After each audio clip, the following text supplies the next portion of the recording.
आत्मवंदन masters सभी को मेरा कोटि कोटि प्रणाम। मैं मधु सोनी आप सबका स्वागत करती हूँ हमारे light and soul meditation group के स्वाध्याय सेशन में।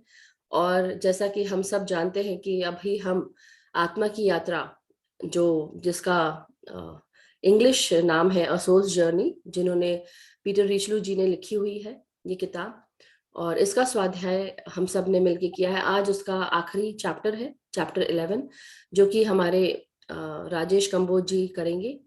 सो before we go head for our स्वाध्याय के सेशन के लिए आगे बढ़े, सबसे पहले हम ध्यान करते हुए उस विजडम को जो आज राजेश जी शेयर करने वाले हैं उसको लेने के लिए सबसे पहले हम आराम से ध्यान करना शुरू करेंगे। और हमारे बीच में मीनू जी हैं, तो मीनू जी हमें आज 15 मिनट के लिए सबसे पहले हमें मेडिटेशन कराएंगी। So very warm welcome Meenu ji, आपका बहुत बहुत स्वागत है। आत्मवंदन। आत्मवंदन। सो मास्टर्स, आप सब आराम से बैठ जाएं, और जिनको भी जो भी नए हैं, तो Meenu ji if you want to say. जी, प्रणाम to all my divine souls. मेरे को ये अपॉर्चुनिटी देने के लिए बहुत बहुत बहुत शुक्रिया। आज मेरा ध्यान की यात्रा करवाने का पहला दिन है, तो मैं सबकी पेशेंस और सबकी सपोर्ट बहुत बहुत अप्रिशिएट करती हूँ। चाहा तो हम उस जर्नी पे अभी निकलेंगे जिस पे मैं इतनी दूर आ गई हूँ। प्रणाम। चलिए अब शुरू करते हैं। मधु जी, जैसे भी आप कहें, शुरू करें। यस यस, बिल्कुल बिल्कुल। मैं म्यूजिक शेयर करती हूँ। चलिए शुरू करते हैं। बहुत बहुत शुक्रिया। तो अपने चश्मे उतार लें, आलती पालथी मार के बैठिए और हाथों को क्रॉस कर लें, आंखों को बंद कर लें। यस मीनू जी। आइए शुरू करें। जैसे मधु जी ने कहा, अपनी आंखें जेंटली बंद कर लें, अपने चश्मे उतार लें, आलती पालती करके रिलैक्स होकर बैठ जाएं। आपके माथे पर कोई शिकन ना हो, माथा एकदम रिलैक्स। आपके कंधे एकदम नीचे और आपका सारा वजन धरती माँ के ऊपर एक लोथ की तरह। लंबी सांस अंदर और उससे भी लंबी सांस बाहर। एक बारी और, एक लंबी सांस अंदर और उससे भी लंबी सांस बाहर।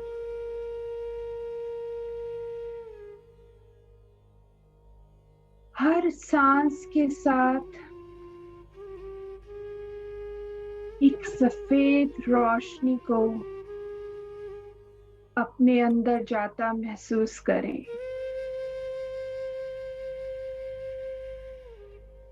और जैसे ही सांस बाहर हो, अपनी सारी कठिनाइयां, सारी परेशानियां एक ब्यूटीफुल वाइट लाइट की तरह बाहर जाती महसूस करें।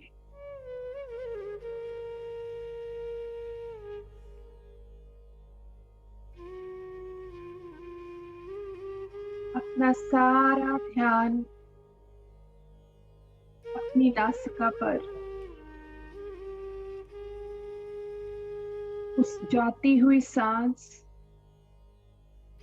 और उस आती हुई सांस पर।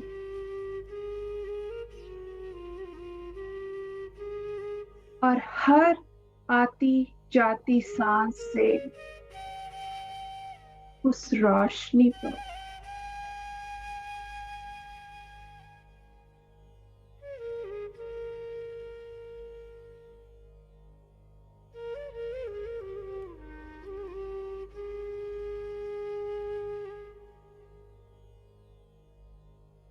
वो रोशनी हर सांस के साथ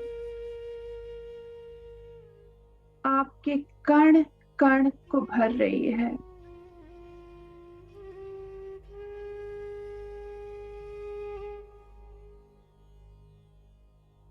ये उस ब्रह्मांड की डिवाइन रोशनी है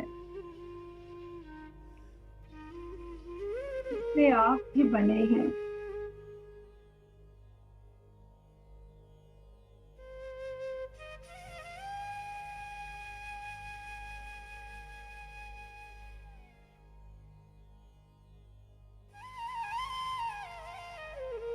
इस रोशनी को अंदर लेते जाएं, हर सांस से।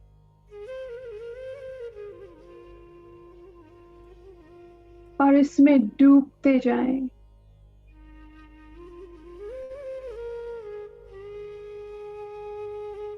तब तक डूबते जाएं जब तक आप में, रोशनी में भेद ना खत्म हो जाए।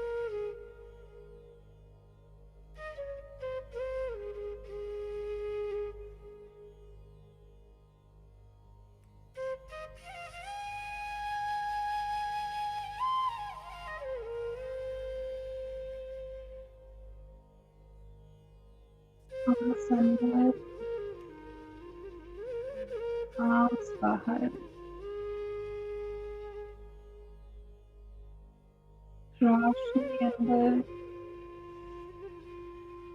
परेशानियां बाहर।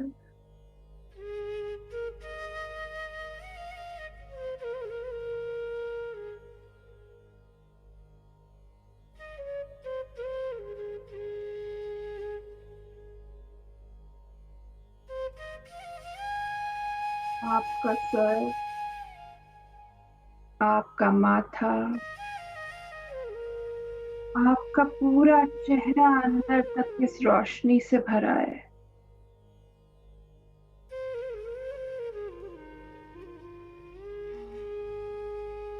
आपकी गर्दन, कंधे, बाजू, हाथ इस रोशनी से भरते जा रहे हैं।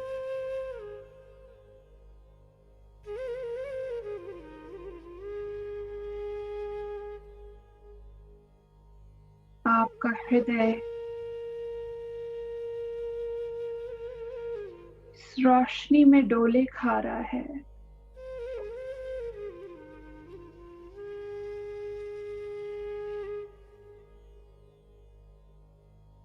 इसे अपने हृदय में महसूस करें।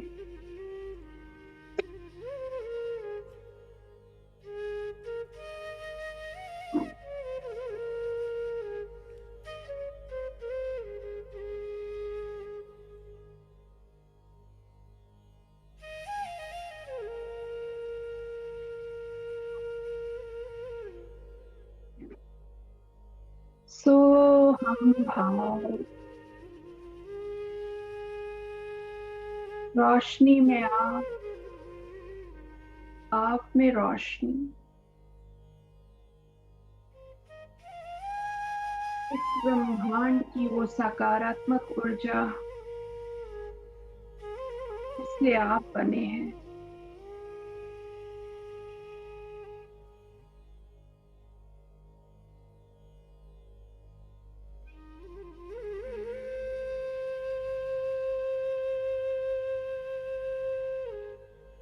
अपने हृदय की इस रोशनी में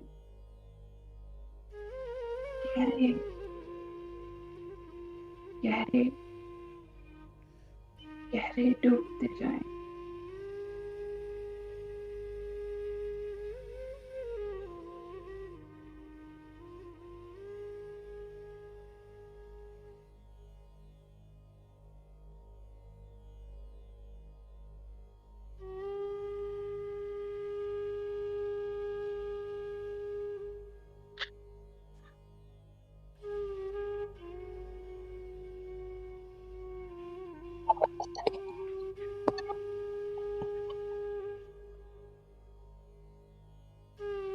ये रोशनी फैलती फैलती आपके पेट, आपकी टांगों में, आपके पैरों के तलुओं तक पहुंच चुकी है।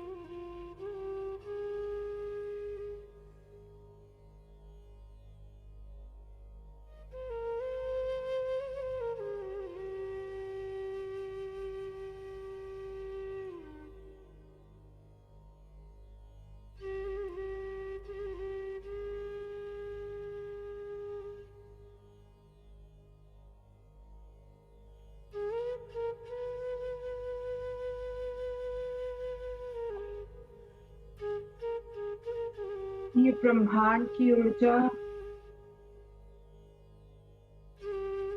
आपको सशक्त कर रही है।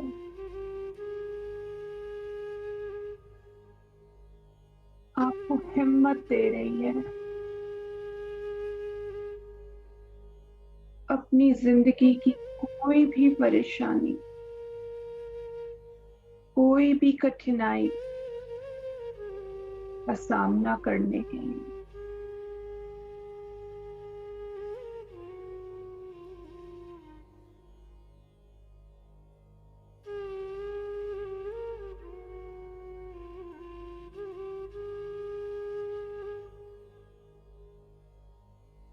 तो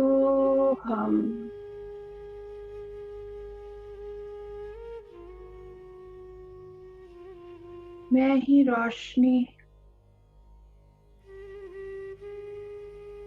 रोशनी ही मैं।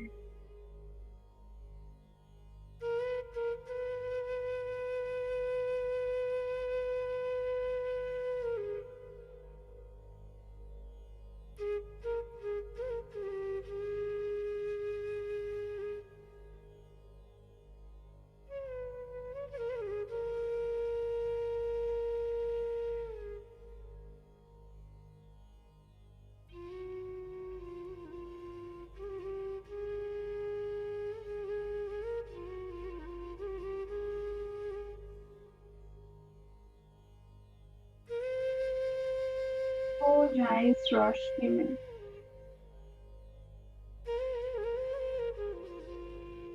जहां आपका अस्तित्व ही ना रहे।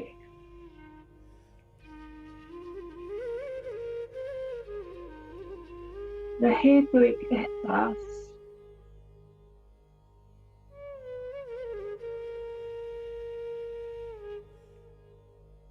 वो एहसास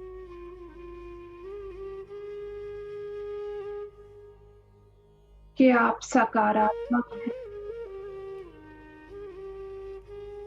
आप सशक्त हैं,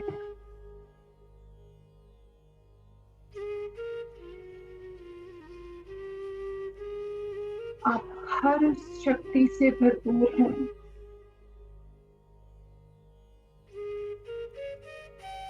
क्योंकि ये ब्रह्मांड भरपूर है।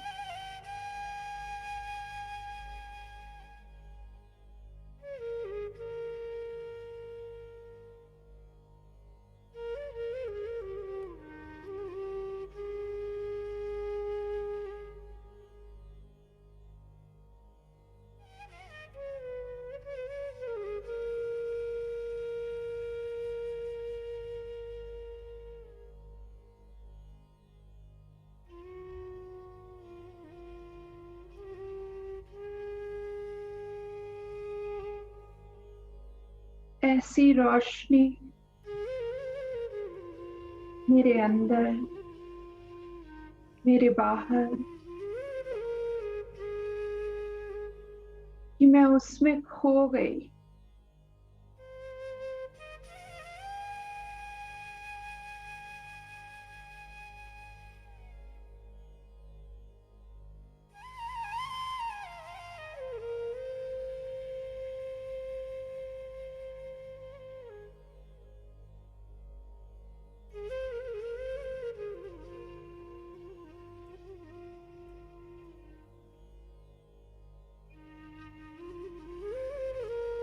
डिवाइन की इस रोशनी को हर एक सांस के साथ भरते जाएं, भरते जाएं, भरते जाएं।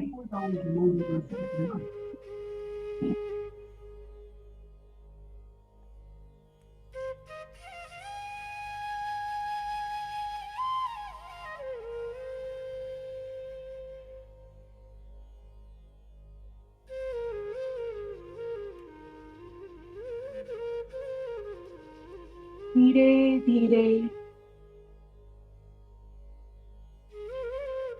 अपने पैरों को महसूस कर,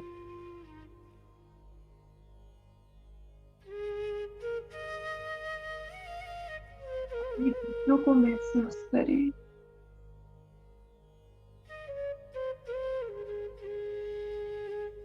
अपने हृदय को महसूस करें,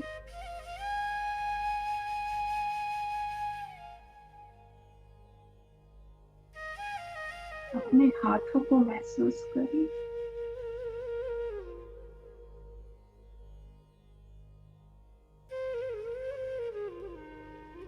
और अपने मस्तिष्क में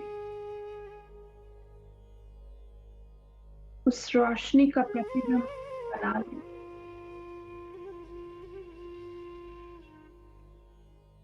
जो इस ध्यान के बाद भी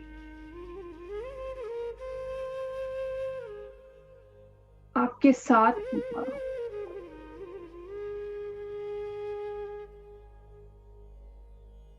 वो शक्ति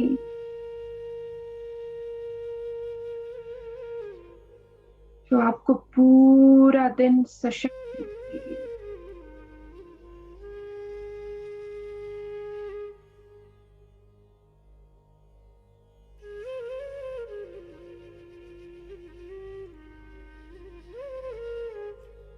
डिवाइन सोल्स, बहुत छोटी साधना, अब धीरे धीरे साधना से निकलने का समय हो चुका है।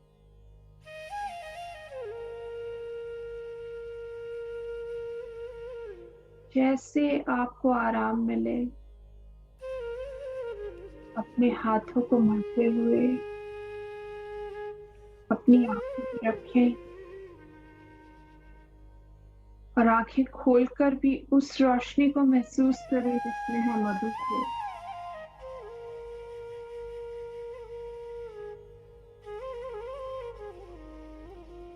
प्रणाम my dear masters, thank you.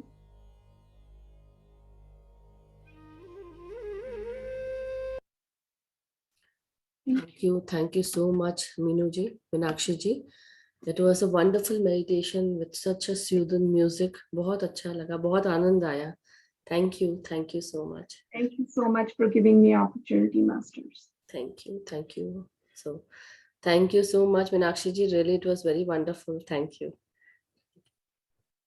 So, masters, जैसा कि हम सब अब आज हम इकट्ठे हुए हैं स्वाध्याय सेशन के लिए, आत्मा की यात्रा बुक का हम स्वाध्याय करेंगे, chapter 11।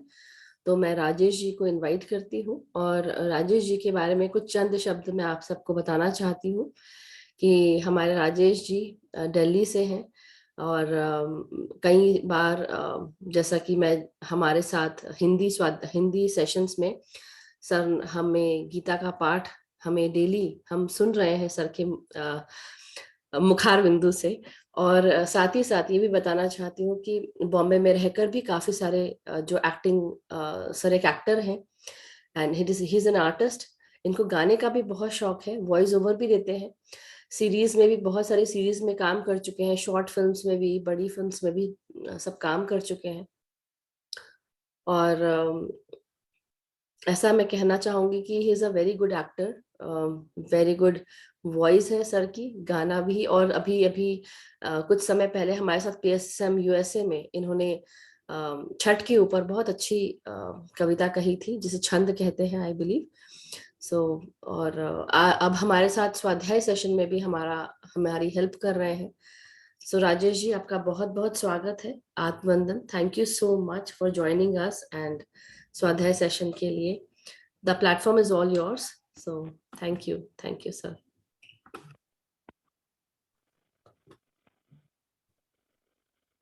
आत्मवंदन Rajesh ji, are you able to hear me? आपको आवाज आ रही है हमारी? आपकी आवाज नहीं आ रही है राजेश जी, अब बोलिए।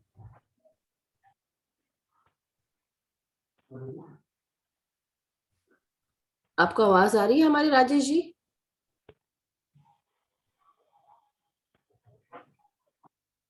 राजेश जी, आई बिलीव आपको हमारी आवाज नहीं आ रही है। दूसरे से आपको शायद करना होगा, मुझे लगता है। या तो आवाज नहीं आ रही आपकी, आप बोलिए कुछ। No, we can't hear you.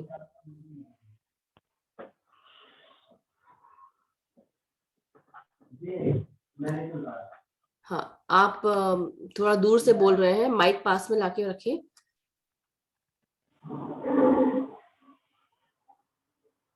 One second masters. So masters, हमारे बीच में राजेश जी हैं। He is now able to hear us. And yes Rajesh ji, तो आपका स्वाध्याय सेशन चैप्टर 11 का, उसे हम शुरू करेंगे। Over to you Rajesh ji. I hope you are able to hear us. जी जी जी। सभी मास्टर्स को आत्मवंदन। और सबसे पहले अपने सभी गुरुजनों को कोटि कोटि प्रणाम करते हुए, महावतार बाबा जी को कोटि कोटि प्रणाम, पितामह ब्रह्मर्षि पत्री जी को कोटि कोटि प्रणाम, सीट मास्टर को कोटि कोटि प्रणाम, उसके अलावा सभी एस्ट्रल मास्टर्स को प्रणाम करते हुए हम आज का ये स्वाध्याय शुरू करते हैं। आज जो हम चैप्टर 11 कर रहे हैं इस किताब का, जिसका नाम है एक आत्मा की यात्रा, अ सोल्स जर्नी, जो पीटर रिचलू की किताब है। अभी तक आप सब लोग सुन चुके हैं कि इस किताब में जो है, जब आचार्य जो हैं वो आकर पीटर को एस्ट्रल ट्रैवल करवा रहे हैं, और वहां पर उनकी मुलाकात चार्ल्स से भी हुई है, उनके भाई से भी, उसके अलावा अन्य लोग भी उन्हें मिले हैं।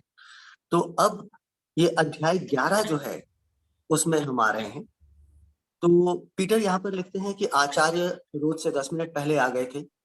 अभी पीटर नाश्ता खत्म ही कर रहे थे, और पूरे सप्ताह का जो विवरण है उसे लिखने में उन्हें काफी वक्त लग गया था। तो उन्होंने सोचा कि लिखने का काम पूरा करके ही वो शेव करेंगे और नहाएंगे, क्योंकि ऐसा ना हो कि उनकी याददाश्त धोखा दे जाए और कुछ वो भूल जाए।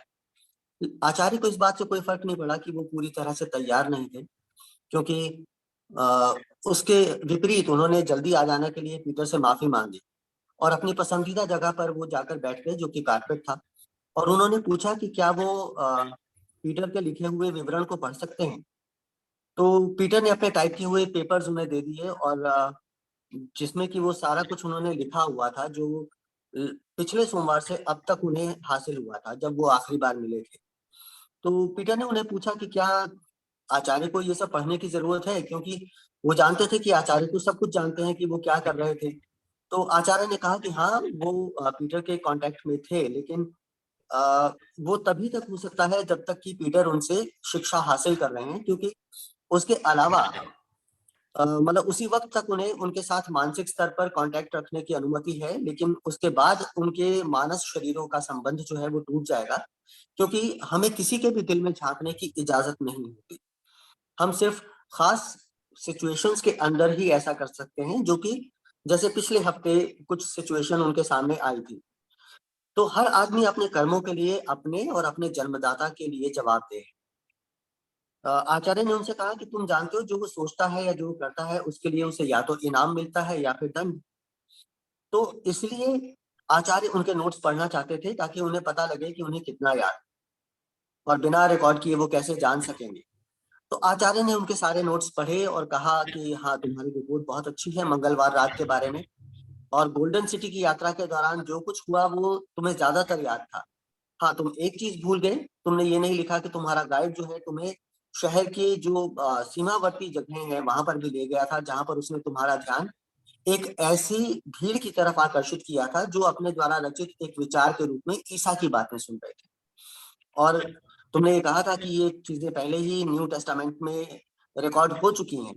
तो तुम्हें इसी बात से पता लग जाना चाहिए था कि वो सचमुच में ईसा नहीं थे, बल्कि उनके कुछ अनुयायी थे जो उनके विचारों को रख रहे थे। फिर आचार्य ने यह भी कहा कि बुधवार रात का जो तुम्हारा एक्सपेरिमेंट था उससे मैं बहुत खुश हूँ, क्योंकि वो तो मेरी उम्मीद से भी कहीं अच्छा है। और आचार्य ने कहा कि मैंने तुम्हें सावधान कर दिया था कि तुम्हें अपनी मानसिक गतिविधियों को एक्सप्रेस करने के लिए शब्द ढूंढने मुश्किल होंगे, पर मुझे लगता है कि इससे लोगों को, जो पाठक हैं, पढ़ने वाले हैं, उन्हें कुछ ना कुछ समझ में जरूर आ जाएगा। और आचार्य इस बात से खुश थे कि पीटर ने बहुत कुछ ग्रहण किया है उनकी पिछली बातों से। फिर आचार्य ने कहा कि तुम्हारी कल रात की यात्रा के बारे में मैं कुछ नहीं कहूंगा, उसका अपना एक अलग इंपॉर्टेंस है।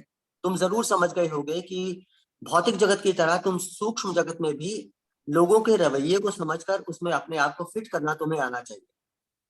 और आचार्य ने कहा कि मुझे लगता है कि तुम्हारी जो गाइड हैं, तुम्हारी गार्जियन है मेरी, वो तुम्हें जल्दी ही बुला लेंगी और तुम उनकी मदद के लिए जाओगे भी और उनकी प्रॉब्लम्स को सॉल्व करने में उनकी मदद भी करोगे, और ये तुम्हारे लिए एक बहुत ही अच्छा एक्सपीरियंस रहेगा। उसके बाद आचार्य उनसे कहते हैं कि आज की अपनी आखिरी बात मैं तुम्हें उसमें तीसरी मृत्यु के बारे में तुम्हें बताऊंगा, और ये भी बताऊंगा कि आत्मा अपने पास बाकी बचे चेतनायान यानी कि अपने मानव शरीर को छोड़ देने के बाद अपने एकमात्र स्थायी यान, जिसे कि हम कारण शरीर भी कहते हैं, उसमें रह जाती है। आचार्य ने कहा कि मैं चाहता हूं तुम इस बात को ध्यान से सुनो, क्योंकि बहुत से लोग, बहुत से शिक्षार्थी इस सूचना को ग्रहण करने में असमर्थ रह जाते हैं। ये तीसरी मृत्यु भी वैसी ही है जैसे सूक्ष्म जगत से मानस जगत में जाना, क्योंकि इंसान धीरे धीरे चेतना खो देता है और मानस शरीर से खिसककर सीधे कारण शरीर में पहुंच जाता है। कारण शरीर को इस नाम से इसलिए भी कहा जाता है क्योंकि ये सिर्फ कारण जगत में ही काम करता है, जो कि मानस जगत के छठे और सातवें खंड से मिलकर बनता है। यही मनुष्य का स्थायी यान है, क्योंकि ये उस वक्त से उसके पास है जब से वो पशु राज्य से निकलकर अलग मानव सत्ता के रूप में जन्म लेता है। ये कारण स्तर जो है, ये आत्मा का प्राकृतिक आवास है, और अलग अलग जन्मों के बीच के जो अंतराल का समय जो है, मनुष्य यहीं पर काटता है, और तब उसका एक अंश चेतना के निचले स्तरों पर साकार होकर उसे सारे आवश्यक अनुभव प्राप्त करवाता है, जिससे आत्मा को बार बार अलग अलग भौतिक शरीरों में जन्म ना लेना पड़े। अब पिछले जन्म के अनुभवों के कारण ही शरीर में जुड़ जाने से वो जीवन के रूप को ही बदल देता है, इसीलिए उसे हम ज्ञान का भंडार कहते हैं। एक विकसित मनुष्य जो है, वो अपने खजाने को खटखटाकर उसका फायदा ले सकता है और अपने पिछले जन्मों के अनुभवों को हासिल कर सकता है। इससे क्या होता है कि उसे बार बार हर जन्म में नई चीजें नए सिरे से नहीं सीखनी पड़ती, और वो अपने दिमाग में ही उन्हें पा लेता है, क्योंकि दिमाग में जो पिछले अनुभवों की कुछ भी जो याददाश्त है वो बाकी नहीं रहती। तो इसलिए विकसित मनुष्य जो है, अपने कम विकसित भाइयों से फायदे में रहता है। पर जब विकास की इस अवस्था में हम पहुंचेंगे, तो सभी को इस हालत का सामना करना पड़ेगा। अब सबसे इंपॉर्टेंट सबक तो यही है कि हम सिर्फ अपने कोशिशों से, अपने प्रयासों से ही प्रगति कर सकते हैं। उसके बाद आचार्य उन्हें कुछ और चीजें समझाते हैं और कहते हैं कि जो कारण स्तर पर जो है, भूत, वर्तमान और भविष्य जो है, वो एक ही है। आचार्य कहते हैं कि मैं एक एग्जाम्पल देकर आपको भौतिक जगत से समझाता हूँ। आप ये इमेजिन करो कि आप एक नदी में हो, जो कि थोड़ी थोड़ी दूर पर टेढ़ी हो जाती है, फिर कभी घूम जाती है। तो अगर उस नदी में एक व्यक्ति एक स्टीमर के डेक पर बैठकर ट्रेवल कर रहा है, तो वो सिर्फ उतना ही हिस्सा देख सकता है जितना कि उसके सामने आता है। लेकिन अगर एक व्यक्ति किसी हेलीकॉप्टर से उसी रास्ते पर जा रहा है, तो उसे नदी का हर मोड़ और हर प्रवाह जो है वो पूरा दिखेगा। स्टीमर से पीछे और आगे का भाग उसे दोनों ही साफ दिखाई दे रहा है। अब इस व्यक्ति के लिए सारा दृश्य एक साथ सामने है। उसके लिए ना तो कोई भूत है, ना भविष्य है, जो कुछ है वो वर्तमान है। अविकसित और विकसित मनुष्य की तुलना स्टीमर और हेलीकॉप्टर के यात्री से की जा सकती है। कारण जगत में पहुंचकर आत्मा को उसके पूर्व जन्म का पूरा रिकॉर्ड चित्रों के रूप में दिखाई देता है। बिल्कुल ऐसा ही है जैसे कि आप किसी प्रोजेक्टर पर कोई फिल्म देख रहे हैं। इन चित्रों को देखकर उसे ठीक ठीक पता चलता है कि पिछले जन्म में वो कहां पर गलत था और कहां पर तारीफ के लायक। उसे ये भी दिखाया जाता है कि अगले जन्म में क्या होने वाला है, और आगे जाने से पहले उसे अपना जो कैरेक्टर है उसमें क्या क्या चेंजेस लेकर आने हैं।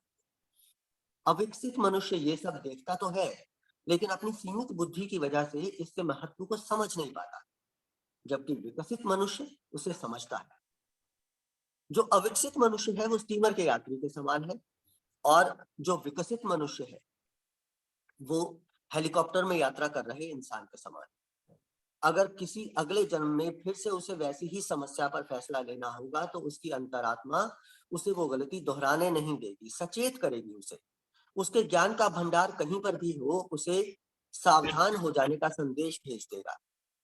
वो समझेगा कि उसे फिर से जन्म कहाँ और क्यों लेना है, किस देश में किन लोगों के बीच उसे पैदा होना है, ताकि उसे अपना मनचाहा वातावरण मिल सके। इस वजह से जब उसे अगला जन्म दिखाया जाता है तो वो उससे पूरी तरह सहयोग करता है। वो जानता है कि उसकी आने वाली जिंदगी के लिए जो प्रस्तावित जीवन है वही सबसे अच्छा है, सर्वश्रेष्ठ है, और इसी में उसकी सबसे अधिक प्रगति हो सकती है। इस लक्ष्य को जल्दी से जल्दी हासिल करने के लिए आत्मा को सिर्फ समय की जरूरत होती है। अगर आत्मा के स्तर पर बिताए हुए जीवन से हम आनंद ही पाते हैं, परंतु हमें विकास के नियम के तहत इसे फिर से छोड़ना पड़ता है। समय आने पर हम सभी आगे जाना चाहते हैं। हम कई जीवन जीकर ही ये विकास की अवस्था को हासिल कर सकते हैं। हम जानते हैं कि कारण जगत में शासन करने वाली तरंगों का हम तब तक पूरी तरह जवाब नहीं दे सकते जब तक कि हम विकसित होते होते उस अवस्था तक ना पहुंच जाए जहां पर कि पुनर्जन्म की कोई जरूरत ही ना रहे। और ये समय तभी आता है जब हम वो सारे सबक सीख लेते हैं जो भौतिक जगत हमें सिखा सकता है, और तब हमारा ध्यान और गतिविधियों की ओर खिंच जाता है। जो आत्माएं आदर्श मनुष्यत्व की इस अवस्था तक पहुंच जाती हैं, वो अपनी इच्छा से ये फैसला ले लेती हैं कि वो चेतना के निचले स्तरों से नाता बनाए रखेंगी, क्योंकि उन्हें मानव जाति से प्रेम है और मानवता के विकास में मदद करने की उनकी इच्छा है। अच्छी बात यह है कि महान आत्माएं भी हैं, नहीं तो मानवता की प्रगति की गति जितनी आज है उससे बहुत कम होती है। पुनर्जन्म लेकर धरती पर आने की जिस विधि का आचार्य ने वर्णन किया, उससे आचार्य कहते हैं पीटर को कि तुम्हें अब समझने में कोई मुश्किल नहीं होगी, क्योंकि मैं तुम्हें पहले भी ये बातें बता चुका। जो एक आत्मा है जो कि नग्न है, उसे फिर से वस्त्र धारण करने यानी कि शरीर धारण करना है। दूसरे शब्दों में उसे 3 नए शरीर प्राप्त करने हैं जो कि चेतना के अलग अलग स्तरों पर काम कर सके। पहला शरीर जो उसे पाना है वो मानस तत्व से बनता है। उसे पाने के लिए वो अपना ध्यान उस स्थायी परमाणु की तरफ केंद्रित करता है जिसमें उसे मानस स्तर के प्रत्येक खंड के अनुरूप अणुओं को संजो कर रखा हुआ है। मानस परमाणु को लेकर वो सबसे पहले उसे पुनः जीवित करता है, फिर उसके चारों ओर अन्य परमाणुओं को जोड़ने लगता है। जिस प्रकार एक क्रिस्टल को अपने चारों तरफ वो खींच लेता है, ये तत्व जो है वो उसे खींचता है, उसके मानस शरीर का रूप धारण कर लेता है जो उसने अपने मानस जगत के लघुवास के उपरांत छोड़ दिया था। अब यहाँ पर एक फर्क आ जाता है कि वो पहले से बेहतर चेतनायान होता है, क्योंकि इसमें उसके पिछले जन्म जो थे उनके सभी मानसिक प्रयासों के परिणाम भी जो है वो जुड़े रहे। इस नए जन्म में वो जो मानस शरीर लेकर आता है उसमें उसके सारे पूर्व जन्मों का ज्ञान भरा होता है, पर जो अभी तक उसने नहीं जाना उसका स्पर्श भी नहीं होता। इससे पता चलता है कि कुछ लोग इस दुनिया में और लोगों से अलग क्यों होते हैं। उनकी बुद्धि और समझ अलग अलग होती है क्योंकि उनके मानस शरीर अलग होते हैं। अपने लिए एक नए मानस शरीर को पैदा कर लेने के बाद, उसका निर्माण कर लेने के बाद वो एक कदम और आगे बढ़ाता है। अब वो सूक्ष्म परमाणु को फिर से जीवित करता है। वो अन्य परमाणुओं को अपने चारों तरफ खींचकर चिपका लेता है। ये वो परमाणु होते हैं जो पिछली बार अपने सूक्ष्म शरीर को त्यागते समय उसके साथ थे। इसका अर्थ ये हुआ कि वो पूरी भावनात्मक प्रगति जो उसने पिछले जन्म में की थी, अब उसके नए सूक्ष्म शरीर यानी उसके नए सूट के साथ जुड़ जाता, जो इस नए जीवन में उसके साथ रहेगी। उसके बाद वो भौतिक जीवन में संगीत को अपने आनंद के साधन या फिर अपने व्यवसाय के लिए अपनाने की तीव्र इच्छा भी करेगा। अपनी इस प्रक्रिया का विकास करना इस जन्म में उसके लिए आसान हो जाएगा। अब उसके बाद उसे भौतिक शरीर यानी कि ओवरकोट हासिल करना है। अब ये तो भौतिक संसार में किसी परिवार में सामान्य रूप से जन्म लेकर ही किया जा सकता है। तो ये कैसे होगा? उसे इस वक्त जिस शरीर की जरूरत है वही उसे मिलता है। सबसे पहला फैसला तो उसे यही लेना होता है कि उसे अपने चरित्र में कौन कौन सी तब्दीलियां करनी है, कौन से परिवर्तन लाने हैं, और इस सवाल का जवाब कई सवालों का जवाब बन जाता है। पहला सवाल ये होता है कि उस आत्मा को किस देश में जन्म लेना है, क्योंकि हर देश की अपनी कुछ अलग विशिष्टताएं होती हैं। आचार्य उससे कहते हैं कि तुम ब्रिटेन का ही उदाहरण ले लो। जो ब्रिटिश लोगों का चरित्र है उसमें सबसे बड़ा गुण होता है कर्तव्य के प्रति समर्पण। यदि जन्म धारण करने वाली आत्मा ने पिछले जन्मों में कठिनाइयों का सामना करने से मुंह चुराया हो, तो ये भी हो सकता है कि वो इतनी कायर या भीरू रही हो, यानी कि डरपोक रही हो कि उसने आत्महत्या कर ली। तो ये ब्रिटेन जैसे देश के राष्ट्रीय चरित्र की प्रमुख विशेषता उसमें कहीं भी नहीं है। तो उसे ये चारित्रिक विशेषता जो है वो जरूर चाहिए, ताकि इस जन्म का अंत होने तक उसका चरित्र बदल जाए, तो उसे ब्रिटेन में जीवन मिलेगा, तभी मिलेगा। अब जब जगह निर्धारित हो गई तो फिर ये देखना होगा कि किस परिवार में उसे जन्म लेना है। ये सवाल जटिल है और इस पर बहुत ध्यान जो है वो देने की जरूरत है, क्योंकि इसे संयोग पर नहीं छोड़ा जा सकता। वहां ऐसे डजन्स ऑफ फैमिलीज होंगी जहां पर कि उसे अच्छा वातावरण मिल सके, वो जैसा उसे वातावरण चाहिए वो उसको दे सके। पर हो सकता है कि उसे उनके लिए बनाया ना गया हो, क्योंकि उसने अपने पिछले जन्मों में ऐसे कर्म किए हैं जो कि उसे अनुकूल परिस्थितियों में जन्म लेने ही नहीं देंगे। तो एक ऐसा परिवार चुना जाएगा जिसमें जिसके लोगों के साथ उसके ऐसे रिश्ते जुड़े जिनसे वो पहले भी जुड़ा रहा है। ये सारे जो रिश्ते हैं वो प्रेम से जुड़े हो सकते हैं, घृणा से जुड़े हो सकते हैं, विवाह से जुड़े हो सकते हैं, माता पिता से जुड़े हो सकते हैं, नाजायज बच्चे के पिता या फिर किसी स्त्री को त्याग देने जैसे कारणों से जुड़े हो सकते हैं। तो इस तरह वो अपने कर्मों का भुगतान करता है। किस घर में जन्म लेना है ये एक महत्वपूर्ण फैसला है जो लेना होता है। ये भी देखना होता है कि उस आत्मा को स्वस्थ जीवन जीना है या फिर बीमारियों से लड़ना है। वो खूबसूरत होगा या साधारण होगा, दिमाग कैसा होगा, ये सारी चीजें बहुत जरूरी होती हैं। फिर माता पिता चुने जाते हैं। कैसे होंगे माता पिता? क्या उनका जो पारिवारिक जीवन है, फैमिली लाइफ है, वो सुख भरी है या नहीं है?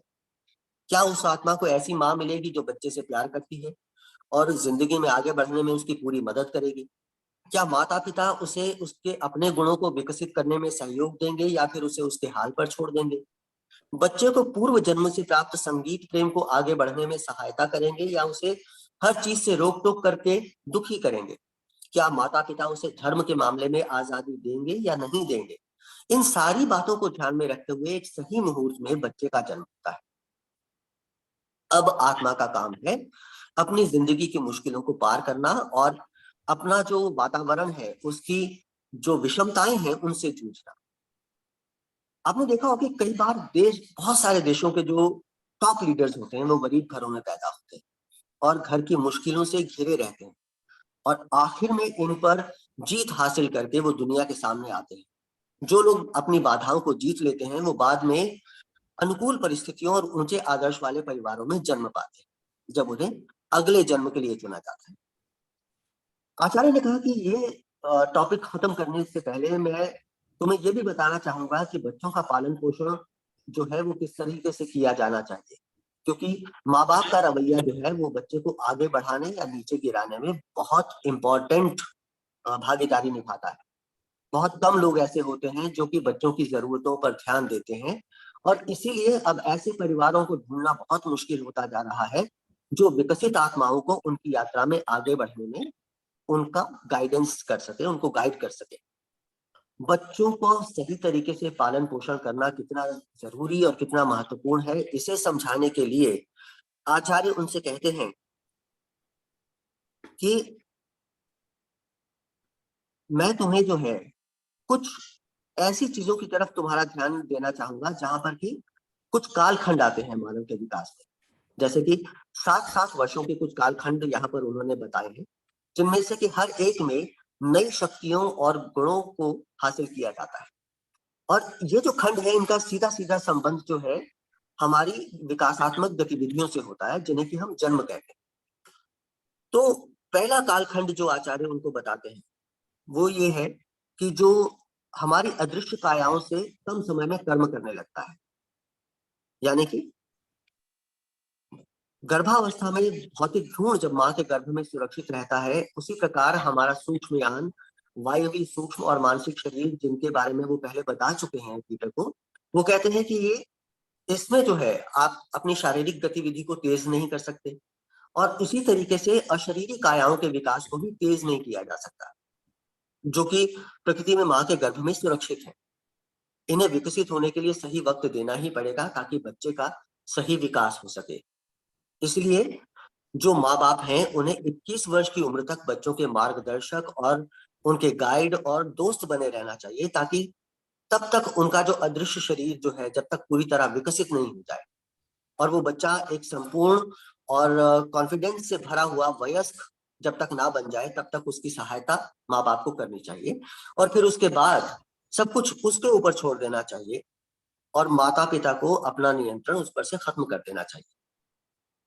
उसके बाद उन्हें कोई भी गाइडेंस या कोई भी राय तभी देनी चाहिए जब उनसे वो मांगी जाए, क्योंकि वो अनुभव उनको हासिल है। अगर वयस्क होने के बाद भी कोई माता-पिता अपने किसी स्वार्थ की वजह से या किसी न किसी बहाने से बच्चे को उँगली पकड़ कर चलाना ही चाहते हैं, तो ये दोनों के लिए नुकसानदायक होता है। तो मनुष्य के विकास के जो पहले 3 जो 7 वर्ष के कालखंड हैं, पहला है जन्म का समय, जबकि शरीर के अंगों का निर्माण कार्य पूरा हो जाता है। वहां से लेकर 7 साल की अवस्था तक, जब बच्चे के दूसरे दांत आते हैं। दूसरा कालखंड है 7 से 14 साल का, जब वो अपनी जवानी में प्रवेश करता है, यानी कि टीनेज में आता है। तीसरा है 21 साल तक की अवस्था, जिसमें उसका मानव शरीर पूरी तरह विकसित होकर कर्म करने लगता है। जो न्यूबॉर्न बेबी है उसमें इन सारे शरीरों की सिर्फ नकारात्मक यानी कि नेगेटिव विशेषताएं ही सक्रिय होती हैं और जब तक पॉजिटिव विशेषताएं पूरी तरह मैच्योर ना हो जाएं, तो मनुष्य इन सभी यानों का जो है पूरा इस्तेमाल नहीं कर सकता। जिंदगी के पहले 7 सालों में जब तक कि आकाश के ध्रुव बिंदु के आसपास केवल नेगेटिव ताकतें ही बनी रहती हैं, बच्चों में एक दिव्य दृष्टि रहती है, पर वो भी नेगेटिव होती है। वो माध्यम बन जाते हैं। यही वजह है कि छोटे बच्चे अपने उन साथियों के साथ खेलते रहते हैं जिन्हें कि बड़े लोग देख नहीं। आपकी आवाज म्यूट हो गए हैं राजेश जी। बाद में उसी तरीके से जो है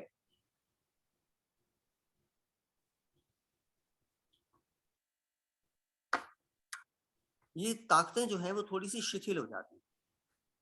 सकारात्मक ताकतें जो हैं वो विकसित हो जाती हैं और इस वक्त में भावनाएं भी जो है वो बहुत ही स्वतंत्रता के साथ दिखाई जाती हैं, पर उनमें ताकत नहीं होती, वो चिर। आप फिर म्यूट हो गए हैं राजेश जी। अपना हाथ उससे हटा लें, माइक के पास से शायद आपका हाथ जो है वो म्यूट हो गए हैं, आप अनम्यूट कर लें।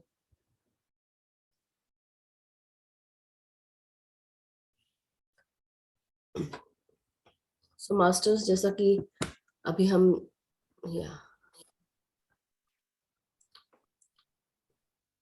हाँ जी बोलिए। 14 से 21 साल की उम्र में जो है वो इच्छाएं बढ़ जाती हैं और वॉल्यूम माता कम, पिता के लिए। वॉल्यूम कम आ रहा है आपका। जी अभी आ रहा है। कम आ रहा है, थोड़ा सा हाथ अलग कर ले अपना, अगर कहीं कहीं माइक के ऊपर ना रखा हो ये। नहीं नहीं। हाँ बोलिए बोलिए।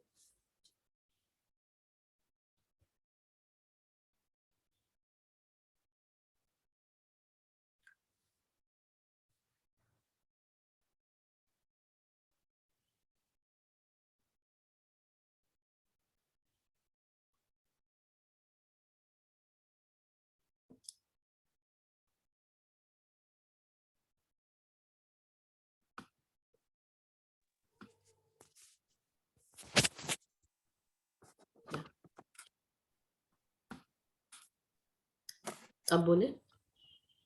जी सॉरी। कोई बात नहीं।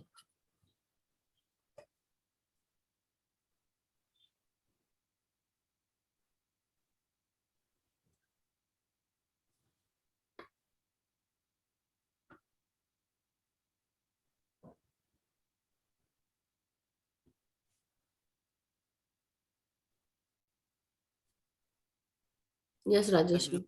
हाँ शुरू करें। तो 14 से 21 साल तक की उम्र में जो है वो इच्छाएं बढ़ जाती हैं और पेरेंट्स के लिए इनसे निपटना सबसे ज्यादा मुश्किल होता है। उन्हें धीरज रखना पड़ता है और उनकी बात को समझना और सीखना पड़ता है, क्योंकि आत्मा जो है अपने दम पर सामने खड़ी होती है और उसे सब कुछ करने की परमिशन देनी चाहिए। गलतियां वो भी करेगी, उससे मतलब उन्हीं गलतियों से वो सीखेगी भी। तो धरती पर आने के बाद मनुष्य को शुरुआती कुछ दिनों में माता पिता से मदद जो है वो बहुत कम मिलती है, क्योंकि वो खुद ही विकास मार्ग के जो जो एक्सपीरियंसेस हैं उनसे डिप्राइव्ड हैं, वंचित हैं। वो क्या मदद कर सकते हैं। लेकिन बाद के दिनों में हालात बदल जाते हैं और माँ बाप को बच्चों का पालन पोषण जो है उसका, ये जो विज्ञान है उसका अध्ययन करना बहुत जरूरी हो जाता है। यहाँ पर आचार्य कहते हैं कि सभी सामान्य लड़कियां ये चाहती हैं कि उनकी शादी हो, उनका अपना घर हो, बच्चे हों, अच्छी बात है। ये बहुत महत्वपूर्ण भी है कि एक छोटा बच्चा एक घर के ऐसे वातावरण में पले जहां पर कि उसे सब लोग चाहें, उसे प्यार करें। अब यहाँ पर जो है बहुत सारी चीजें उसे सीखनी पड़ती हैं। उसे एक पौष्टिक खाना पकाना आना चाहिए, पर्याप्त आराम और नींद का महत्व उसे समझना चाहिए, खुली हवा, धूप और मानसिक और शारीरिक जो मेहनत है उसका महत्व उसे समझना चाहिए। पर एक सफल माँ बनने के लिए उन्हें और भी कई सारी चीजें सीखनी पड़ती हैं, ताकि वो प्रकृति के रहस्यों को समझ सकें। और ये सिर्फ अकेले उनको नहीं करना है, उनके पतियों को भी करना है, क्योंकि परिवार की जिम्मेदारी दोनों की मिली-जुली जिम्मेदारी, दोनों का अपना-अपना रोल है, दोनों को ही बच्चों को पालने में बराबर हिस्सेदारी निभानी है, तभी वो अच्छे माँ-बाप बन सकते हैं। और जिन्होंने भी मनुष्य के विकास का थोड़ा बहुत अध्ययन किया हो, वो कुछ निजी त्याग करने को भी उन्हें तैयार होना चाहिए। जैसा कि हम जानते हैं कि बच्चे नकल करने में माहिर होते हैं, इसलिए माता-पिता को अपने एग्ज़ाम्पल देकर ही बच्चों को समझाना और सिखाना चाहिए। कोई भी ऐसी चीज़ बच्चों के सामने उनको नहीं करनी चाहिए जो कि वो नहीं चाहते कि उनका बच्चा करे। तो आप जैसा आप खुद करेंगे, बच्चा आपकी नकल करके वैसा ही करेगा। और कुछ ऐसे सब्जेक्ट्स हैं जिन पर कि एक बहुत खुली आज़ादी जो है, घर में खुली चर्चा जो है उन पर होती रहनी चाहिए। पहला है सेक्स और दूसरा है धर्म। अपने विद्यार्थी काल में हम सभी ने जो है एनाटॉमी या शरीर विज्ञान पढ़ा होता है। वो ये भी जानते हैं कि जो वनस्पतियाँ हैं, पशु और मानव जगत में प्रजनन कैसे होता है। तो आपको ये सारी चीज़ें बच्चे की उम्र और उसकी समझ को देखते हुए उन्हें समझानी चाहिए। और परियों और पेड़-पौधों की मतलब अट्रैक्टिव कहानियाँ सुनाकर आप उनको ये सारी बातें समझा सकते हैं कि किस तरह से फूल बनता है और किस तरह से फल पैदा होते हैं। तो ये सारी चीज़ें जो हैं, इन सब के बारे में आपको बच्चों को समझाना चाहिए। और ऐसी चीज़ें आपको किस तरीके से उन्हें और लोगों के साथ प्यार करना है, ये सारी चीज़ें जो हैं बाइबल से, बच्चों की कहानियों से, हमारे धर्म ग्रंथों से और सबसे ज़्यादा अपने ही उदाहरण से हमें बच्चों को ये सारी बातें सिखानी और समझानी है। अब वो माता-पिता जिन्होंने अपने बच्चों की निगाह से देखा है, उन्हीं की तरह चीज़ों को समझा है, उनकी उँगलियों से स्पर्श किया है, उनके मन की तरह सवाल किए हैं, धीरज से सीखा है, उन तो वो सारे लोग इन बातों को बेहतर समझ पाएँगे और लोगों को भी बहुत धैर्य से और बुद्धिमानी से उनकी मदद कर पाएँगे, उन्हें समझा पाएँगे। और जीवन के चरण में यही उनका काम होना चाहिए, जिससे उनकी आत्मा की सारी पॉज़िटिव खूबियाँ जो हैं, वो सामने आ जाएँगी। फिर आचार्य उन्हें कहते हैं कि मैं तुम्हें माता-पिता के मार्गदर्शन और बच्चों की शिक्षा में उनके अपने जीवन के उदाहरण की महत्ता की एक संक्षिप्त रूपरेखा मैंने दे दी है। अब जितना वक़्त हमारे पास है उसमें शिक्षा के तरीकों के विषय में और ज़्यादा गहराई में जाना मतलब पॉसिबल नहीं है। सिर्फ़ इतना कहा जा सकता है कि आज दुनिया में इस चीज़ की जितनी ज़रूरत है, उतनी पहले कभी नहीं थी।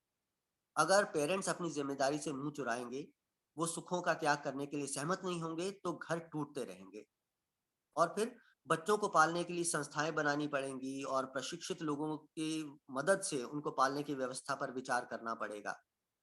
तो ये सब जो है अ, ये सिचुएशंस अच्छी नहीं है। लेकिन अगर ये फैसला हुआ कि घर पर ही बच्चों को तालीम मिलनी चाहिए और फिर ऐसे कदम उठाने पड़ेंगे जो लोगों को अच्छे पेरेंट्स बनने की दिशा में मदद कर सकें। आचार्य उनको ये कहते हैं कि मुझे इस बात की तो तसल्ली है कि तुम ये जानते हो कि हम इस दुनिया में संयोग से नहीं आए। तुम देख चुके हो कि भौतिक संसार में बहुत सारी चीज़ें, बहुत सारे जीवन बिताना हमारे लिए ज़रूरी है कि ताकि हमें हर तरह के एक्सपीरियंसेस जो हैं वो मिल सकें, ताकि उसके बाद जन्म और मरण की ज़रूरत ही ना रह जाए। तुम ये बात भी खुद साबित कर चुके हो कि जो मृत्यु है उससे डरने की कोई बात ही नहीं है, उससे डरने की कोई जरूरत नहीं है, क्योंकि वो सिर्फ चेतना के एक लेवल से दूसरे लेवल तक जाने का नाम है, जिससे किसी को भी डरना नहीं चाहिए। इससे पहले चाहे हमें कितनी ही बार कुछ शारीरिक मतलब तकलीफें क्यों ना सहनी पड़ी हो, तुम ये भी जानते हो कि जिंदगी की जो मुश्किलें हैं वो किसी ईश्वर ने नहीं बनाई हैं जो कि किसी का पक्ष लेता है और किसी का नहीं। ये सारी तो हमारी अपनी ही एक्सपीरियंसेस हैं, हमारे अपने कर्म हैं, जिनकी वजह से हम ये सारी चीजें भोगते हैं या जिनके एक्सपीरियंसेस हम लेते हैं। और जब जीवन का अंत होता है तो हम अपने साथ अपने सारे एक्सपीरियंसेस के वो अंश जो हैं अपने साथ लेकर जाते हैं, जो कि उस सनातन एटम का हिस्सा बन जाते हैं, जिसे कि हम ज्ञान का भंडार कहते हैं। इसके बाद आचार्य पीटर से कहते हैं कि मेरे चले जाने के बाद तुम एक बार फिर से जो तुम्हारी डेस्टिनी है उसके एकमात्र मीडिएटर होगे, मध्यस्थ होगे। और मैं उम्मीद करता हूं कि तुम्हारे और डेफनी के बीच जो रिश्ता फिर से बना है उसे तुम बनाए रखोगे। तुम उसकी और वो तुम्हारी मदद कर सकती है।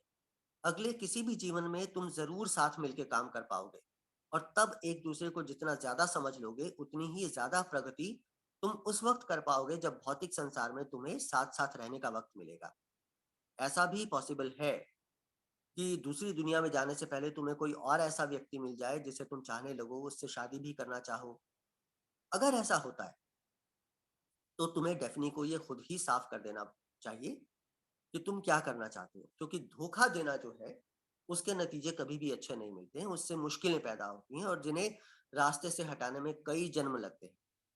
फिर आचार्य उससे कहते हैं कि मैं नहीं समझता कि चार्ल्स तुम्हें ज्यादा तंग करेगा, क्योंकि तुम उसकी आत्मा से ज्यादा अनुभवी आत्मा हो। आज उसके लिए उस रास्ते पर चलना मुश्किल हो गया जो तुम्हें उसके लिए ठीक लगता है, लेकिन फिर भी तुम उसकी मदद कर सकते हो और किसी और जन्म में तुम दोनों फिर से एक साथ होगे, क्योंकि प्यार जो है वो एक ऐसा मजबूत संबंध बना देता है।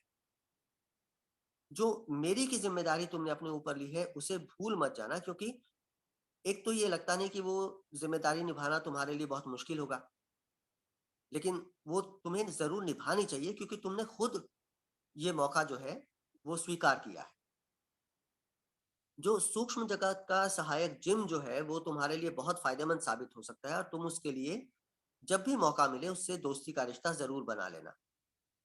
ये याद रखना कि तुम्हें जो ज्ञान दिया गया है वो सिर्फ तुम्हारे लिए नहीं है, तुम्हारा उन लोगों के लिए भी कुछ कर्तव्य है, कुछ दायित्व है जो तुम्हारे जितनी भाग्यशाली नहीं है।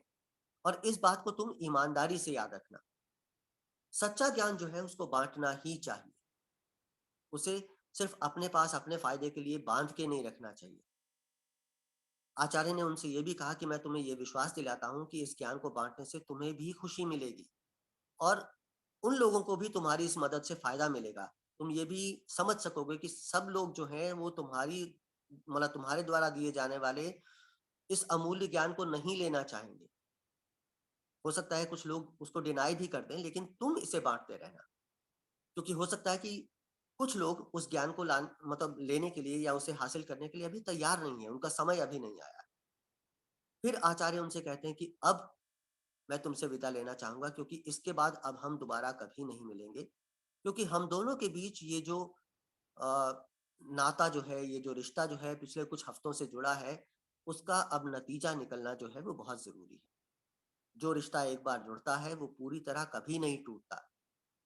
आचार्य उनसे ये भी कहते हैं कि हो सकता है कि आचार्य के यहाँ से चले जाने के बाद पीटर क्या करेंगे आचार्य नहीं जानते, क्योंकि ये सब जानने की अनुमति उनको सिर्फ उतने समय के लिए मिली है जब तक कि वो पीटर को कुछ सिखा रहे थे। लेकिन आचार्य कहते हैं कि मुझे इस बात में कोई शक नहीं है कि तुमने जो तरक्की की है वो तो बनी ही रहेगी। हाँ, अगर फ्यूचर में कभी पीटर को उनकी मदद की जरूरत हो तो वो आ, बस एक प्रबल विचार बनाए आचार्य से मिलने का और उनसे कांटेक्ट करने की जो एक इच्छा है वो यूनिवर्स में भेज दें। हो सकता है कि आचार्य उनकी पुकार का फौरन जवाब ना दे पाए, लेकिन ये जरूर विश्वास रखना होगा पीटर को कि वो मैसेज उनका जो है वो आचार्य तक जरूर पहुंच जाएगा और वो जितनी जल्दी हो सकेगा उनसे कांटेक्ट करेंगे। फिर आचार्य कहते हैं कि मैं तुम्हारी उस बुद्धिमानी की तारीफ करता हूं जब तुमने मेरी आलोचना के शब्दों को सुनकर भी उसे गंभीरता से नहीं लिया और कहते हैं कि तुम इस बात का विश्वास करो कि मैं वैसा चाहता भी नहीं था। I didn't mean it. एक बहुत बड़े दार्शनिक ने कहा था कि जब शिक्षार्थी तैयार होता है, यानी जब विद्यार्थी तैयार हो जाता है, तो शिक्षक खुद उसके पास पहुंच जाता है। और ये बात बिल्कुल सच है, क्योंकि जब भी मुश्किलें आती हैं, तुम कभी अकेले नहीं होते। जिनके लिए हम काम करते हैं वो हमेशा हमारे साथ होते हैं। अपनी कोशिशों से तुम बहुत सारे ऐसे लोगों से जुड़ जाते हो जो कि हमें रास्ता दिखाते हैं और उस रास्ते पर लेकर जाते हैं जो हमारे विकास के लिए सबसे सही है। उनकी मदद के लिए हमारा जो रिएक्शन है, उसी की वजह से ये कॉन्टैक्ट जो है वो इतना करीबी बन पाता है। वो हमारी लिमिटेशंस को, हमारी सीमाओं को जानते हैं और हमारी मुश्किलों को भी जानते हैं। वो मदद करने के लिए सिर्फ हमारी एक अनुमति की प्रतीक्षा कर रहे होते हैं कि हम उनको परमिट करें, हम उनको कहें कि वो हमारी मदद करें। जिस शांति के लिए वो इतनी धीरज से, इतने धैर्य से काम कर रहे हैं, वो शांति आचार्य पीटर को कहते हैं कि तुम्हें भी मिले और उन सबको भी जो इस मानव मात्र के बोझ को कम करना चाहते हैं। और फिर इसके बाद आचार्य पीटर से विदा लेते हैं, उनसे कहते हैं कि जब तक हम मिलें तब तक के लिए मेरी तरफ से अलविदा। तो ये था हमारा आज का अध्याय number 11 from thank you so much soul. Rajesh ji. तो आप उसका लास्ट का पार्ट भी पढ़ेंगे, उपसंहार के? अभी नहीं। जी, उपसंहार भी पढ़ देते हैं। तो उसके बाद पीटर ने कहा कि आचार्य के साथ जो मेरा आखिरी वार्तालाप था, उसकी अ, जो प्रतिलिपि जो तैयार करवाई थी, उसको भी 1 महीना बीत गया और अभी भी इस बात पर यकीन करना मुश्किल हो रहा है कि वो अब यहाँ पर नहीं आएँगे। क्योंकि पीटर को एक आदत सी पड़ चुकी है उनके साथ मुलाकात करने की। इस बात पर 2 महीने पहले तक शायद खुद उनको भी कोई विश्वास नहीं होता कि अ, ऐसा कुछ होगा उनके साथ। लेकिन उन्हें इस बात की बहुत ज़्यादा खुशी है कि हर सुबह उन्हें बहुत अच्छी तरह याद होता है कि वो रात भर क्या करते रहे थे। क्योंकि शुरू में तो उनको ये पता ही नहीं होता था कि आचार्य के साथ जुड़े मानसिक संबंध के टूट जाने के बाद क्या वो सब याद कर पाएँगे या नहीं कर पाएँगे। फिर उन्होंने लिखा कि कुछ रात पहले मैं डैनी से मिला था। मैंने उससे पूछा था कि गोल्डन सिटी की हमारी यात्रा में मैं क्या कुछ भूल गया हूँ क्या? आचार्य के अनुभव के मुताबिक ही जो क्राइस्ट ने जनसमूह को संबोधित करने की जो घटना थी, वो उन्हें साफ-साफ याद थी और घटनाएँ भी याद थीं जो उस रात हुई थी। तो पीटर कहते हैं मैंने फैसला कर लिया कि जिन रातों को मैं डैनी के साथ मिलकर कोई एक्सपेरिमेंट करूँगा, तब मैं उससे ये बात भी बाद में पूछ लूँगा।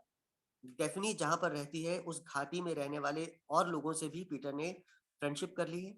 उन्हें भी उनके बार-बार वहाँ आने-जाने पर कोई ऑब्जेक्शन नहीं है, क्योंकि अब वो अभी वो उनके जो समुदाय है उसका एक परमानेंट मेंबर तो नहीं बन सकते हैं।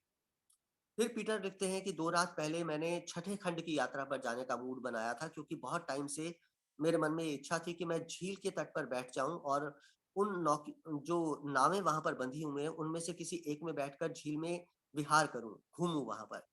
तो वहाँ पहुँचने पर उन्होंने देखा कि 2 नावें ऐसी थीं जो कि इस्तेमाल में नहीं लाई जा सकती थीं, नहीं लाई जा रही थी और तीसरी पर एक अकेला पैसेंजर जो है झील के पूरे घेरे का लगभग आधा हिस्सा पार कर चुका था। फिर उन्होंने बची हुई दोनों में से एक नाव ले ली और उसे लंगर से खोलकर वो उसमें घूमने के लिए चल दिए। उस नाव ने अपना रास्ता खुद ही ढूँढ लिया और घड़ी की गति से विपरीत दिशा में चल दी और तट से कोई ज़्यादा से ज़्यादा 50 गज़ की दूरी पर वो नौका चलती ही रही। और पीटर कहते हैं कि मुझे ऐसा ही बताया भी गया था। मैंने ध्यान साधना की कोशिश की और पाया कि मैंने कभी भी दुनिया में ऐसी चीज़ों में कामयाबी हासिल नहीं की थी। लेकिन सूक्ष्म जगत के इस स्तर पर ऐसे काम बहुत आसान हो गए थे। उन्होंने कोशिश की कि उन लोगों के मन में शांति का ख्याल भेज दें जो कि अपने-अपने देश की स्थिति को आगे लेकर जा रहे हैं। ये भाव जितना हमारे लिए महत्वपूर्ण है, उतना ही हमारे शत्रु देशों के लिए भी है। पीटर कहते हैं कि मुझे ये नहीं मालूम कि मेरी कोशिशों का कुछ फ़ायदा हुआ या नहीं, लेकिन मैंने तो अपनी विचार शक्ति को इस ओर लगाया, जिसका उच्चतर लोगों में बहुत अधिक जो है विस्मयकारी असर देखने को मिलता है। 8 घंटों के बाद उन्हें वापस जाने की ज़रूरत महसूस हुई। वो क्योंकि सोच समझ कर कुछ नहीं किया, लेकिन सब कुछ एकाएक छोड़ने को विवश हो गए वो और भौतिक जगत में पहुँच गए। पीटर बोलते हैं मैं तब से सोच रहा हूँ कि उस नाव का क्या हुआ होगा? क्या वो अभी तक झील में गोल-गोल घूम रही होगी या फिर चक्कर पूरा हो जाने पर पानी की लहरों ने उस पर असर डालना बंद कर दिया होगा। पिछले 1 महीने से कई बार मेरी से भी मिले पीटर। आचार्य ने पहले बता ही दिया था कि वो नज़दीकी भविष्य में उनको ज़रूर बुलाएगी और उनकी बात बिल्कुल सच निकली। 15 दिनों में उसने फिर से बुलाया पीटर को और पीटर ने उनको सलाह भी दी और वो बच्ची आइरीन भी जो है वो चर्चा के अधिकांश वक़्त तक ये अच्छी बात थी कि वहीं पर मौजूद थी। वो मेरी की बहुत संवेदनशील लड़की है, इसलिए पीटर को लगा कि वो उनकी पीटर की बातचीत का बहुत बड़ा हिस्सा जो है वो याद रखेगी और मेरी को वो सब कुछ दोहराकर सुना सकेगी जब सुबह वो जागेगी। एक रात जिम ने भी उन्हें मदद के लिए बुलाया क्योंकि कुछ युवा लड़कों की मौत हो गई थी और ये काम उन्हें बहुत सम्मोहित करने वाला लगता था। उन्होंने सोचा कि सभी ऐसे नौजवान लोग जिन्हें अचानक ही शरीर से निकाल कर बाहर फेंक दिया जाता है, उन सबको एक ही तरीके से सँभाला जाता होगा।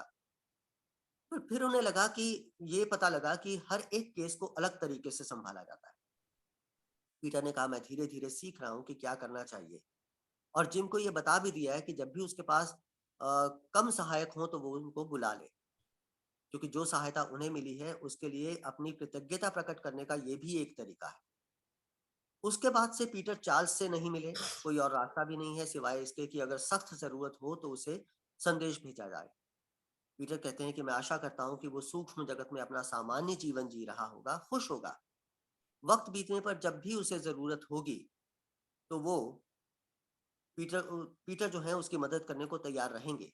ये एक बहुत ही दिलचस्प बात है कि उनके जो असहनीय दुःख था, उसका मूल कारण अब कम महत्वपूर्ण हो गया है। लेकिन उसके नतीजे के तौर पर आचार्य से जो उनकी मुलाकात हुई और इतने सारे और लोगों से उनका जो रिश्ता जुड़ा, वो बहुत महत्वपूर्ण हो गया। इससे पता चलता है कि थोड़ा-सा ज्ञान कैसे किसी मनुष्य के दृष्टिकोण को पूरी तरह बदल सकता है। उसके बाद पीटर लिखते हैं कि मेरा ये जो दोहरा अस्तित्व है मुझे बहुत ज़्यादा बिज़ी रखता है, साथ ही मेरी ज़िंदगी को बहुत दिलचस्प भी बनाकर रखता है क्योंकि मुझे लगता है कि मैं अपने शरीर से अलग जो दूसरी ज़िंदगी जीता हूँ, वो असली है और दुनिया में मेरी ज़िंदगी उतनी इम्पोर्टेंट नहीं है। मुझे खुद को ऐसा सोचने से रोकना होगा, नहीं तो मैं स्वप्नदर्शी बन जाऊँगा, यानी कि ख़्यालों में जीता रहूँगा और उन जो लर्निंग्स की तरफ नहीं देख पाऊँगा जो कि सिर्फ़ इस ज़िंदगी में ही मिल सकती हैं। और उसके बाद पीटर लिखते हैं कि मैं उन महान आत्माओं का तो शब्दों में धन्यवाद कर ही नहीं सकता जो इस ग्रह को संचालित करती हैं। और ये इतनी तर्कसंगत तरीके से ये संचालित होती है कि हर कदम जो है पिछले कदम का नतीजा आपको नज़र आएगा। हमेशा जो आप पीछे करके आए हैं उसी का नतीजे के तौर पर आपका अगला कदम होगा। और ये तो सोचना ही असंभव है कि अगर कहीं इसके विपरीत होता तो क्या होता? पीटर कहते हैं मैं ये नहीं समझ पाया कि मुझे जो सूचनाएँ दी गई हैं वो संसार वासियों को आम तौर पर क्यों नहीं दी जाती। पीटर कहते हैं कि मैं आचार्य से अक्सर मिलना चाहता हूँ लेकिन मैं उन्हें बुलाने की अपनी इच्छा पर लगाम लगा देता हूँ। उनका जीवन कितना अद्भुत है। क्या मैं भी कभी ऐसे ही काम कर सकूँगा? अगर मेरी इच्छा सच हो गई तो मैं उस गुरु की सच्ची सेवा कर पाऊँगा, जैसे आचार्य ने की है। वो गुरु चाहे कोई भी हो। पीटर कहते हैं मुझे याद है कि मुझे जो ज्ञान दिया गया है उसे मुझे और लोगों में बाँटना है और इसी रूप में मैं इस सहायता के लिए अपनी सराहना व्यक्त कर सकूँगा। उसके बाद पीटर आगे ये भी कहते हैं कि मैं अपने एक्सपीरियंसेस जो हैं वो आगे भी भविष्य में भी लिखता रहूँगा और अगर मुझे लगा कि अन्य लोगों को इसमें दिलचस्पी है तो उसके बाद एक दूसरी किताब भी लिखूँगा।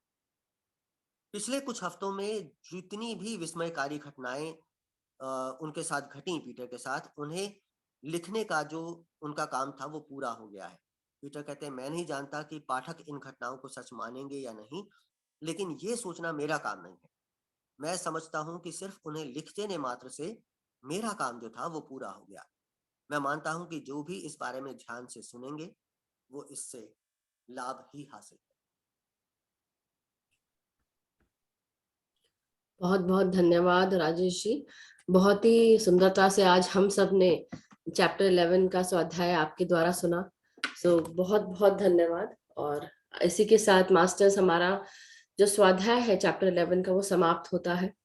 पीटर इजलू जी के द्वारा लिखी गई ये बुक आत्मा की यात्रा का जो सुंदर वर्णन अभी हमने राजेश जी से सुना है, ये बेसिकली बताया जा रहा है कि कैसे कैसे हमारे शरीर की संरचना होती है, हमारे शरीर में जो ऑरा है कैसे डेवलप होता है, और हर 7 साल के बाद कैसे कैसे करके हमारा शरीर विकसित होता है, और हमारे शरीर के ये जो लेयर्स हैं, जिसे हम etheric layer, astral layer, causal layer, जिसे हम कारण शरीर कहते हैं कॉजल को, तो मेंटल को भी, तो उसी प्रकार ये सब कैसे बनते हैं, कैसे विकसित होते हैं।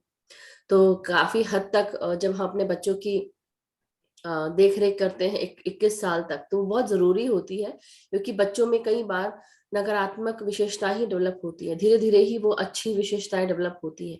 तो इसलिए 21 साल तक उनका काफी देखभाल हमें करना पड़ता है, लेकिन फोर्स नहीं कर सकती, क्योंकि फोर्स करने से उनके दिमाग पर बहुत प्रेशर बनता है, जैसा कि हमने पिछले चैप्टर 10 में सुना था ऋतु जी के द्वारा, और अभी राजेश जी ने हम सबको बताया है कि कैसे हम हर लेयर जो है हमारे शरीर में डेवलप होती है। So it was so wonderful to know each and every part, और कैसे कैसे पीटर रिचलू ने ये बुक लिखी है, कैसे जो हेनरी एंड चार्ल्स और उनकी जो कहानी है वो उसके द्वारा हम समझ पाए कि कैसे कैसे हम सब एस्ट्रल वर्ल्ड में कितने खंड होते हैं, और हर खंड में कैसे कैसे लोग जो भी इनविजिबल वर्ल्ड के मास्टर्स हैं, प्राणी हैं, चाहे वो जानवर हो, चाहे वो हमारे जैसे बीइंग्स हो, तो कैसे वो रहते हैं, और हमें क्या क्या चीजें अपनी हैबिट्स में लानी चाहिए, कैसे कैसे हमको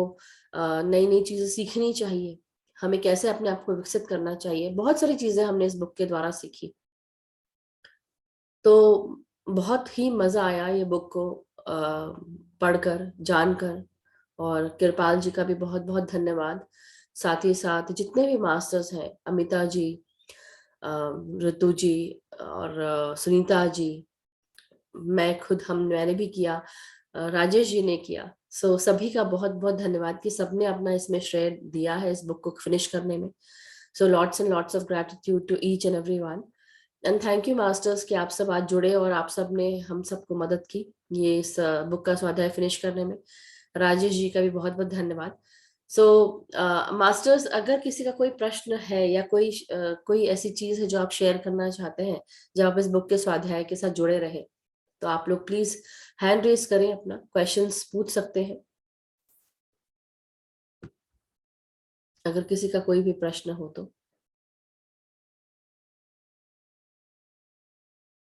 थैंक यू नरेश जी लिख रही हैं ग्रैटिट्यूड राजेश जी, बहुत ही सुंदर ढंग से एक्सप्लेन किया, थैंक यू, बहुत ही मजा आया। सो और भी सभी मास्टर्स ने लिखा है, और बीच में यहाँ थोड़ी हमारी आवाज ऊपर नीचे हो गई थी, but it's all good, you know, whatever happens for the better. And अब हम आशा जी से, उनका हैंड रेज है, so Asha ji please unmute करें। यस, आत्मवंदन Modi ji and Rajesh ji. Asha ji. So sorry कि मैं लेट हो गई, क्योंकि मैं मराठी स्टेशन में रहती हूँ ना रोज, कोई तो बात मैं नहीं। और नहीं कर सकी, लेकिन मैं जरूर आपका यूट्यूब पर जरूर सुनूंगी। मैंने लास्ट में सुना है, जी लेकिन अभी अभी मैं फिर यूट्यूब पे सुनूंगी। बिल्कुल बिल्कुल जरूर। ग्रेटिट्यूड ग्रेटिट्यूड ग्रेटिट्यूड, बहुत बहुत शुक्रिया। Gratitude everyone, thank you so much, and सभी का बहुत बहुत धन्यवाद। Thank you Asha ji. और कोई और शेयर करना चाहता है?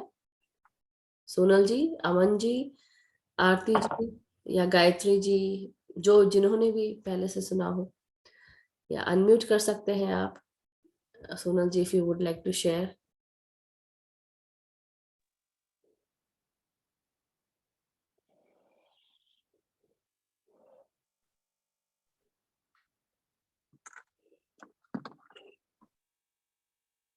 थैंक यू मैम, सुपर थी। आत्मवंदन राजेश भाई, सबको, राजेश जी को, आपको सबको थैंक यू, सुपर थी। मैंने सुना, पूरा सुना, अच्छा लगा। Thank you Sonal ji. Thanks a lot.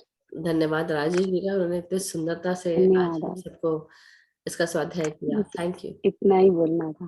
Thank you, thank thank you Sonal ji. यार नरेश जी, वीडियो ऑन करें।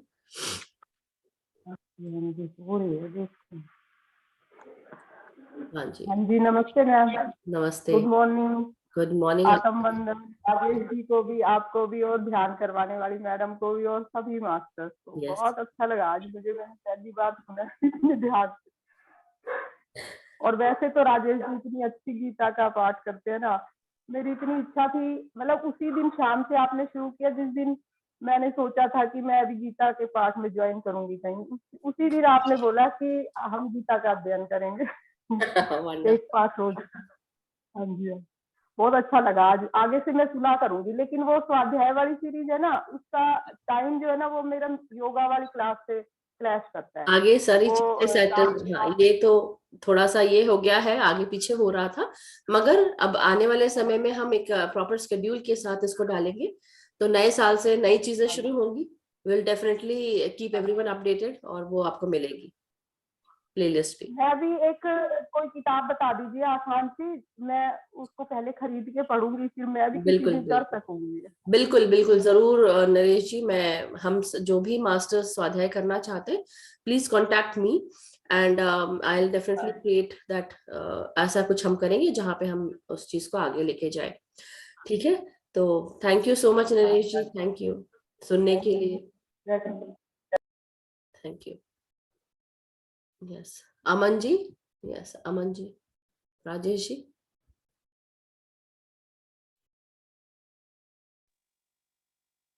आत्मवंदन मैम। आत्मवंदन राजेश, सॉरी अमन जी। आत्मवंदन। आत्मवंदन राजेश सर ਨੂੰ ਵੀ ਬਹੁਤ ਵਧੀਆ ਕੀਤਾ ਉਹਨੇ ਐਕਸਪਲੇਨੇਸ਼ਨ, ਬਹੁਤ ਸੋਹਣਾ ਸੀਗਾ। यस, ਐਵੇਂ ਲੱਗਦਾ ਸੀਗਾ ਜਿਵੇਂ ਮੂਵੀ ਦੇਖ ਰਹੇ ਹਾਂ, ਸਰ ਤੋਂ ਖੁਦ ਹੀ ਐ ਲੱਗਦਾ ਸੀਗਾ वाह, ਸਰ ਪੀਟਰ ਰਿਚਲੂ ਹੈ ਤੇ ਪਰਫਾਰਮ ਕਰ ਰਹੇ ਹੈ।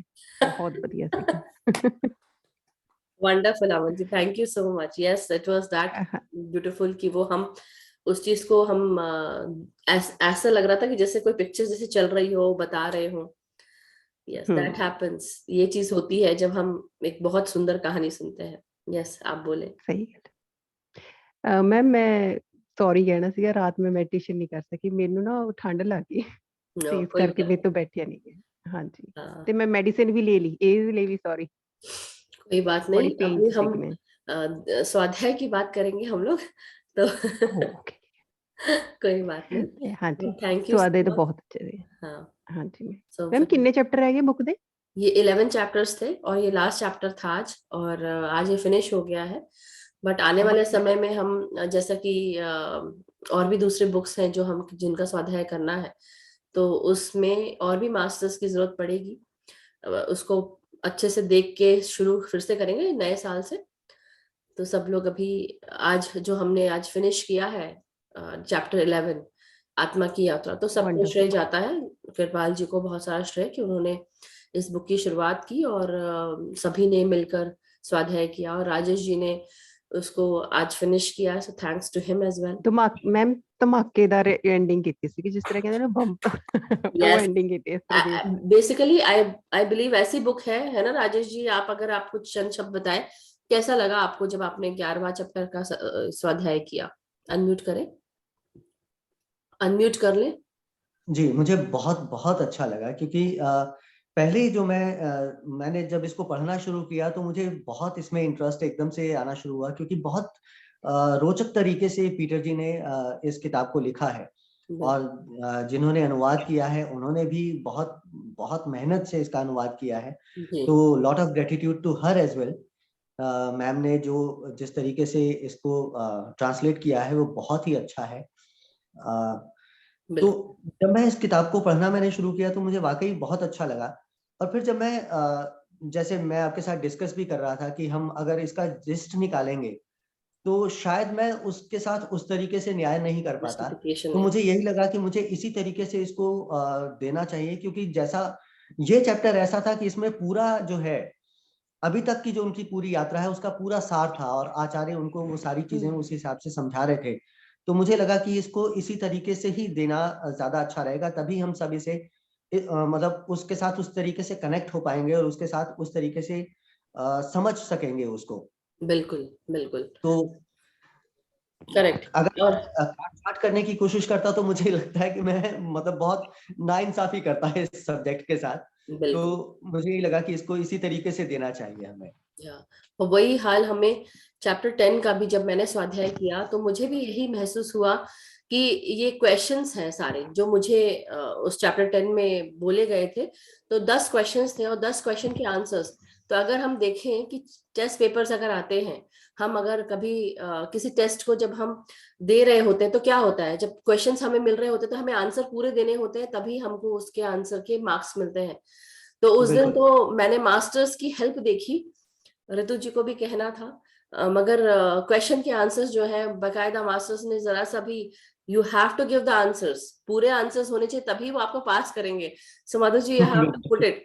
तो वो चीज हमने देखी और ऋतु जी ने कहा, शुरू भी किया, कृपाल जी ने भी बोला कि आप बोलिए ऋतु जी, मगर हुआ ये कि ऋतु जी का इंटरनेट ही ऑफ हो गया। सो मैं ये सोच रही थी कि ये हम सभी सोच में पड़ गए थे कि हो क्या रहा है। सो देखिए, ये बुक जो एस्ट्रल वर्ल्ड के साथ जुड़ी हुई है, मगर एस्ट्रल मास्टर्स भी आपके साथ इस बुक का स्वाध्याय वो सुन रहे थे हमारे साथ। अभी भी चैप्टर 11 के जो मास्टर्स हैं, जो आचार्य हैं, ऐसा लगा मुझे कि वो आचार्य हमारे साथ बैठकर उस स्वाध्याय सुन रहे हैं। जब तक कि पूरा क्वेश्चन का आंसर नहीं दोगे, पेपर पूरा नहीं करोगे, हम आपको नहीं जाने देंगे या आपको फिनिश करना है। सो दैट इज व्हाट, इसलिए मास्टर्स आप पूरा, अगर जिन्होंने नहीं सुना है तो आज इसलिए स्पेशली मैं ये कह रही हूँ, जानबूझ के कह रही हूँ कि आप लोग दोबारा इस बुक का स्वाध्याय सुने। अमिता जी, सबने अपने अपने तरीके से किया है, एवरीवन इज डिफरेंट, सो हर किसी ने अपने तरीके से किया है। और जैसा कि राजेश जी ने कहा कि इसको जस्टिफाई नहीं कर पाएंगे अगर हम कोई भी चीज छोड़ देंगे तो इसलिए बहुत ही अच्छा रहा, जो हुआ अच्छा हुआ, जो होगा अच्छा होगा। सो यस, आप लोग प्लेलिस्ट जो है मैं दोबारा ग्रुप में डाल दूंगी स्वाध्याय सीरीज की। So please do follow love light star shine को, सब्सक्राइब करें और साथ में स्वाध्याय को फॉलो करें, क्योंकि आने वाले समय में हम नए साल से दूसरी बुक का स्वाध्याय करेंगे। अभी हम उसको डिस्क्लोज नहीं करेंगे, but yeah definitely will work on it and then will let you all know, सभी को बताएंगे। सो अमन जी, आप कुछ कह रहे थे शायद लास्ट में, तो आप प्लीज अगर बोलना चाहें तो बोल सकते हैं।